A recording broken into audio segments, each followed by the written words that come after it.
Hey everybody, this is Larry. This is day 4th of the March 4th Leetcode Daily Challenge. Hopefully today's problem is a little bit more interesting. Hit the like button, hit the subscribe button, join me in Discord, and I hope you're having a great day. Today's problem is intersection of two linked lists. You just solve these lives, so it's a little bit slow, fast forward or something. Okay, so write a problem which find the intersection of the two linked lists. Oh, whoops. Okay.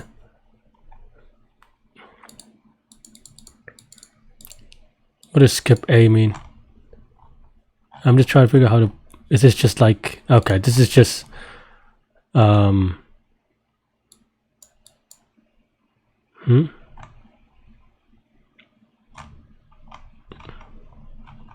guess it's just... Yeah.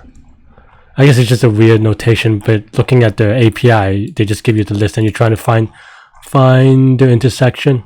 Okay. Yeah, so... You know, the naive, obvious way is just have a hash table on one of the lists, and then you go through the second list, and then one at a time you see what's up, and whatever matches, you know, you're good to go. That's going to take linear time, linear space, which is not linear time zero constant memory, which is what we want.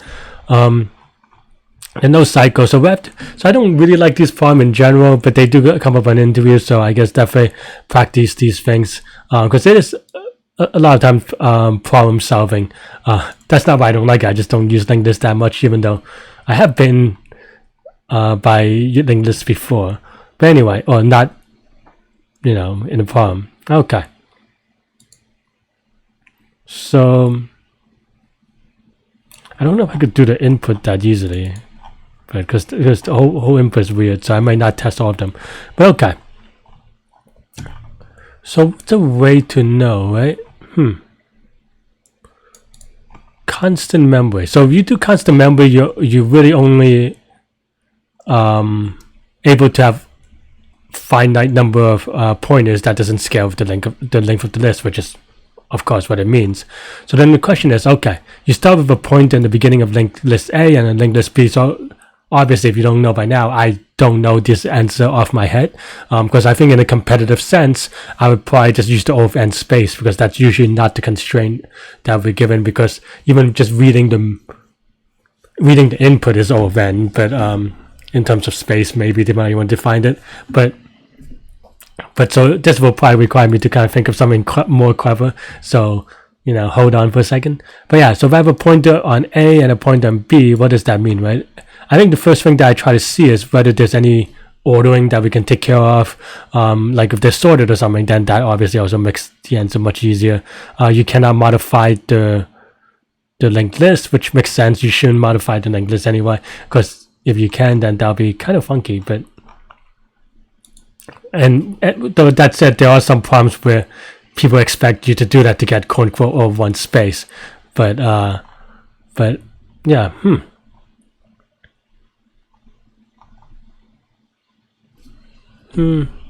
I also hope that they don't count recursive space or they count recursive space, because you can do this recursively and it'll be technically O of 1 dependent, because some people count as O of 1, but then just stack space is also linear, right?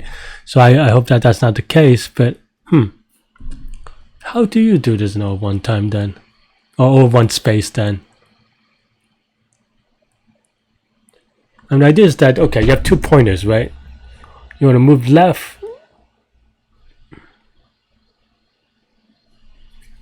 I mean,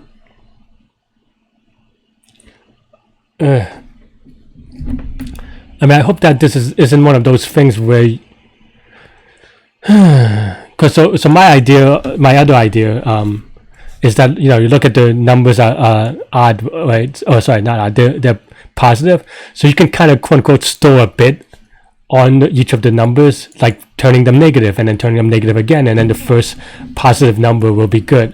But again, I feel like that counts as O of N space, because that's a little bit cheating, because that's just modifying the input, and then I guess you could do it double times to cancel it out.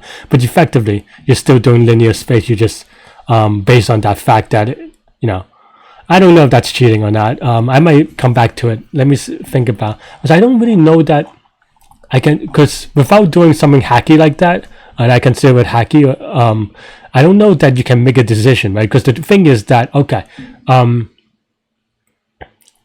because there are a couple of things, a couple of strategies that I would think for this problem. One is, you know, if we have to do 2 pointers and we have to do them at the same time, well, in that case, that means that every point there's a decision, and every decision you can choose either to move the pointer A forward or the pointer B forward, and the only way you would know how is if there's some structure in the if there's some structured like if the data is sorted, or like some kind of structure that you could rely on to kind of let you figure that out in a greedy way. Because we don't have that here, I don't think that you can do that. I could be wrong, so maybe we'll just do the hacky way and then come back later. And the other way I'm thinking about is going through the entire list once, right? Or like going for list A first and then go for list B.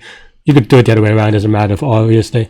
And once you do that, but then once you do that, there's no way to kind of keep track of which node you looked at. So it has to be, so you have to store something in O of n for that reason. So guys, I'm going to do the negative number trick, and you could probably do a similar trick, but, and then we'll explore together whether there's a clever solution, and there might be. I might just be a little bit slow today. So yeah, so let's go pointer A is equal to head A, while pointer A is not none. Pointer A dot value, so we set it to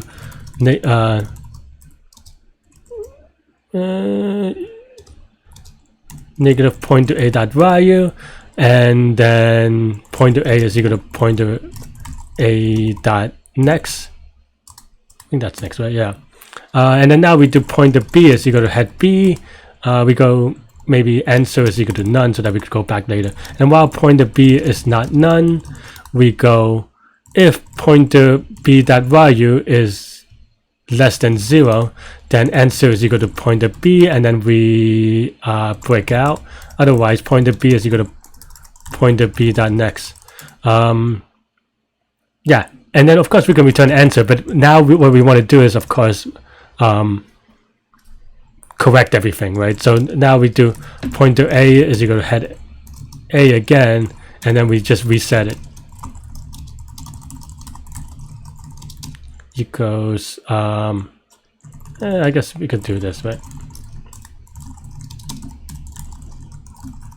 But again, as I said before, I'm not a big fan of this way, even though I, like, complexity-wise, I know this is correct. And maybe an answer that they want, but it's not an answer that I would look for because it's just so, like, hacky, right? Like, it depends on you, like, really noticing the constraints in a really abusive way, and you would never write code like this in production because people be like, what does this mean and why does this work, right? So, yeah.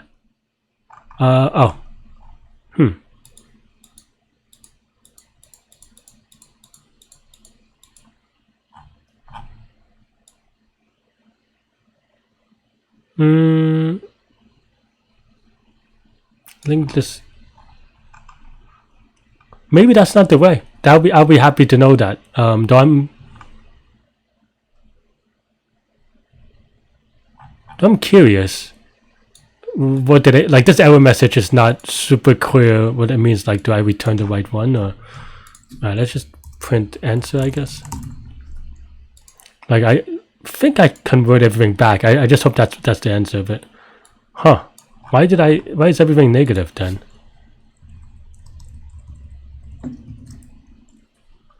So maybe I do have a minor bug, but the idea is still right. I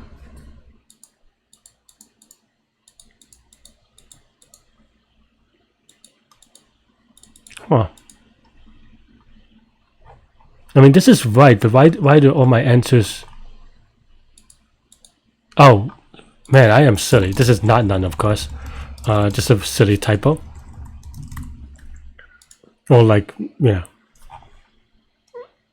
Cool. So that looks good. I'm going to give it a submit. I mean, because it's really hard to put in all the other test cases for this one.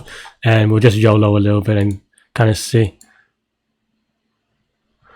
Cool. So what is the complexity of this? Like I said earlier, and you know this because that's what we went for explicitly. This is going to be linear time and constant space kind of, but you modify the input, you just modify it back, which I don't like at all. So I'm not a fan of this.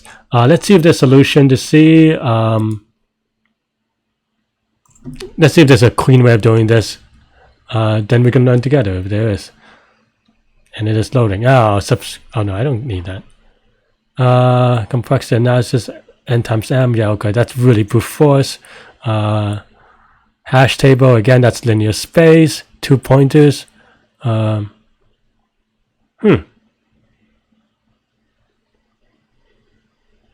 Okay, so there's an actual 2 pointers algorithm. Okay.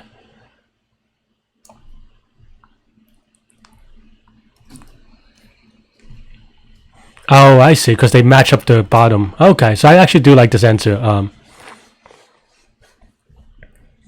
I actually was thinking about that, but wasn't sure. Okay, I mean, I see how this works. I mean, just looking at the 2 pointers, I knew how to do it. But so basically, the idea is that you just start from the end, counting forward, and then doing math, maybe. Yeah. Okay. Well, no, I mean, you go to the end, you count, and then you get the offset of the shortest length, offset of the longer length, and then now you're able to line them up one by one. Actually, I like that answer. So, because I don't like mine though. I'm glad. I would also say that I'm glad that this is not the solution. And I think the other way is actually way better. I just wasn't thinking about it, I guess, and I wanted to get to sleep, so maybe a little bit lazy today. Cool. Let me know what you think. Let me know if you got either this way or the other way. I think the other way is actually way more obvious now that I think about it. But I don't know. Sometimes you're gonna have blanks, especially when you do these problems by yourself and no one to kind of give you a hint. And I don't need a big hint, just more like, oh, is this the right direction? Then I could have just kept on thinking about it versus like this is a working one, even though it is yucky as hell. But yeah, cool. That's all I have. Take care of yourself. Take care of others. Hope y'all have a great day and to good mental health. I'll see you later. Bye bye.